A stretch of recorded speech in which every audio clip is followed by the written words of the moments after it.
Hello everyone, and welcome back to Conspiraseed. We've actually got a ton of new subscribers lately.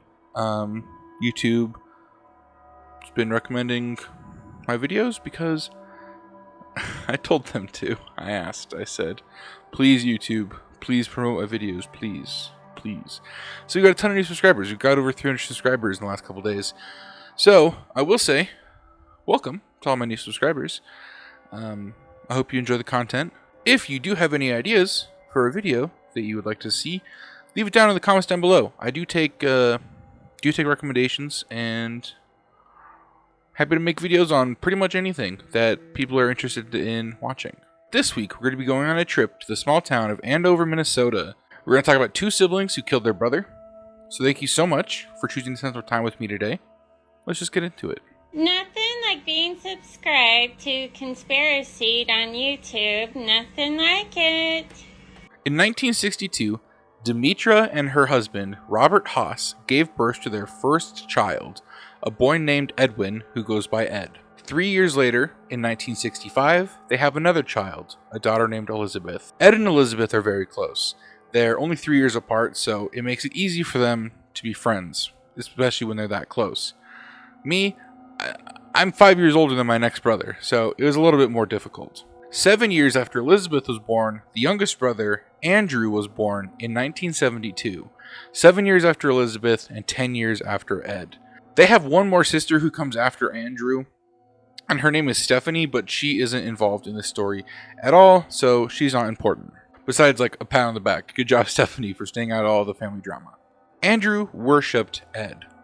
To him, he's 10 years older, he seems smarter, he seems wiser, and he seems like he can do no wrong. When he was 11 years old, Andrew started a lawn care company. You know when you were a kid and you would go to your neighbor's house and be like, hey, can I mow your lawn for some money? That's what he did. And the lady across the street hired him to mow her lawn.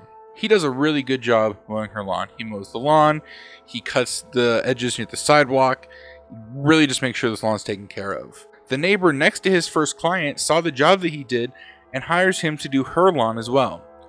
Pretty soon, everyone all over the city was hiring Andrew to take care of their lawns, an 11-year-old. The next year, when he's 12, he would have a trailer that he had to attach to his bicycle, and he would pull the mower from job to job.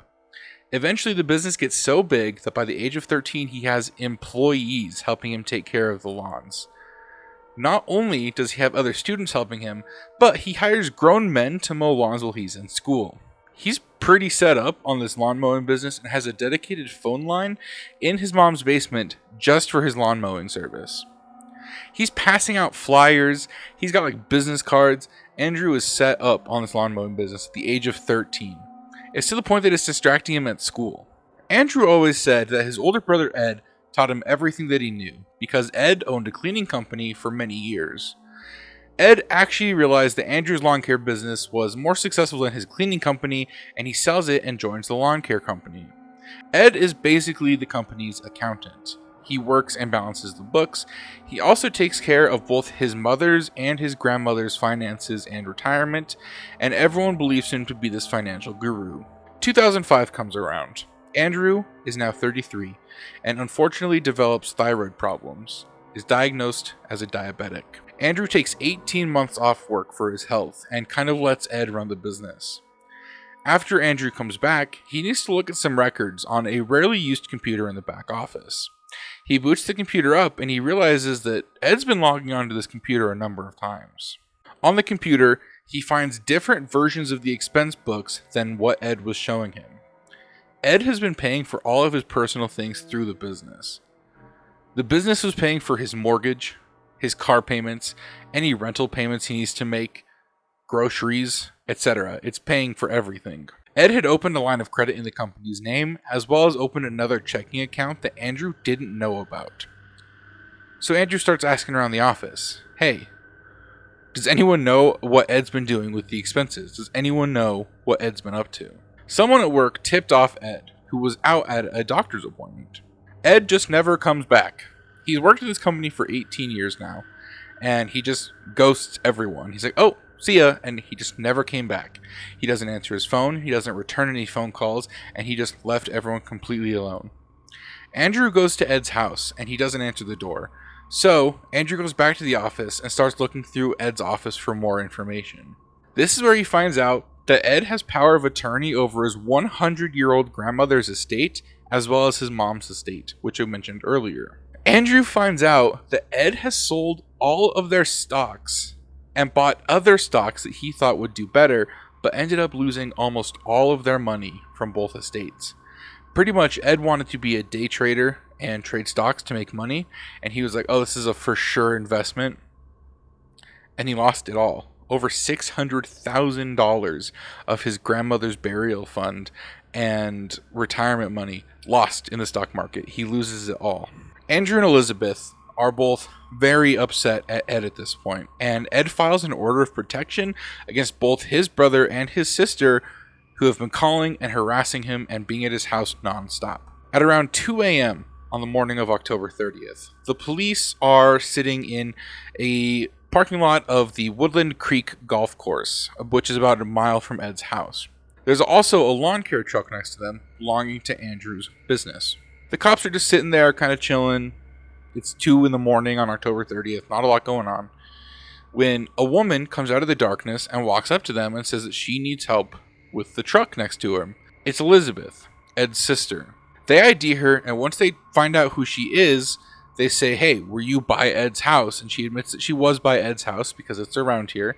And they tell her that she is in violation of her protection order. One of the cops decides to go over to Ed's house to make sure that he's okay, talk to him to make sure that she wasn't over there to bug him or anything. And on the way to the house, he's flagged down by someone. The cop pulls over, and it's Andrew. Andrew, if you remember, was diagnosed with diabetes earlier. He says that he's having a bad diabetic episode and he needs medical assistance right now. The cop calls an ambulance, and instead of going back to Ed's house, he drives Andrew back to the golf parking lot. Andrew tells the cops that he's only in the area to repossess a car that Ed stole from his company, and Elizabeth said that that's why she's there as well.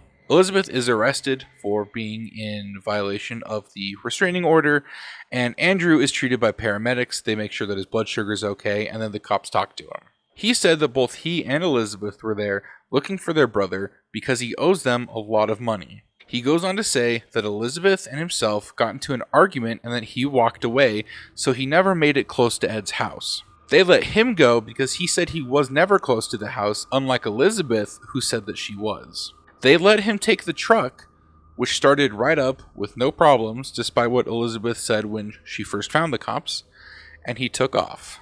Later that day, cops are dispatched to Ed's house because someone reported a large pool of blood in the driveway. The officer called it a critical amount of blood, which, critical amount, I would assume that means if you're missing this amount, you're not alive anymore. However, they also say it's hunting season, there's some arrows nearby. It could have just been a deer with deer blood in the driveway, but they soon find some pieces of evidence that lead them to believe it is not in fact a deer from hunting season. They find a jacket, a jug of bleach, and a pair of blood-stained rubber gloves. They soon grow worried that Ed has been killed, and there was no answer at his door. The police went to Andrew's house, but no one was home. They went to Elizabeth's house and spoke to her husband, but he said that he didn't know where Elizabeth or Andrew were. The police then really took the only route they had left, which was to find Andrew's girlfriend. She owned a farm in a rural area about 200 miles away. They called the local police there to see if they could check out the farm. When an officer, Matthew Smith, arrived at the property, he saw a massive bonfire with Elizabeth standing next to it. He started making conversation with her and noted that there was a sizzling sound coming from the fire like you would expect from wet wood.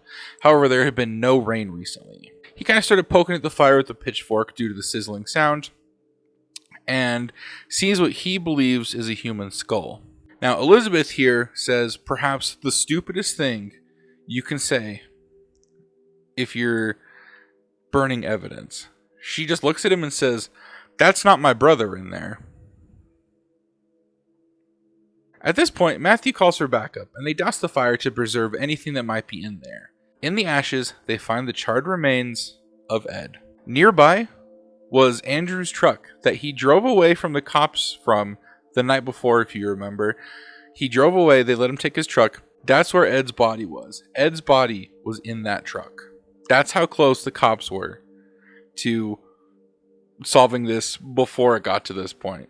Ed was already dead, but They could have saved a lot of time.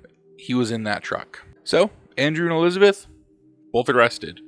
And in 2010, they're both found guilty of first-degree murder and were both sentenced to life in prison, where they currently remain to this day. That is the story of the killer siblings of Andover, Minnesota. I hope you enjoyed the video. If you did, please remember to leave a like. It helps out a ton. Again, if you have any video suggestions you'd like to see, leave them down in the comments below. Thank you so much for watching. I'll catch you in the next one.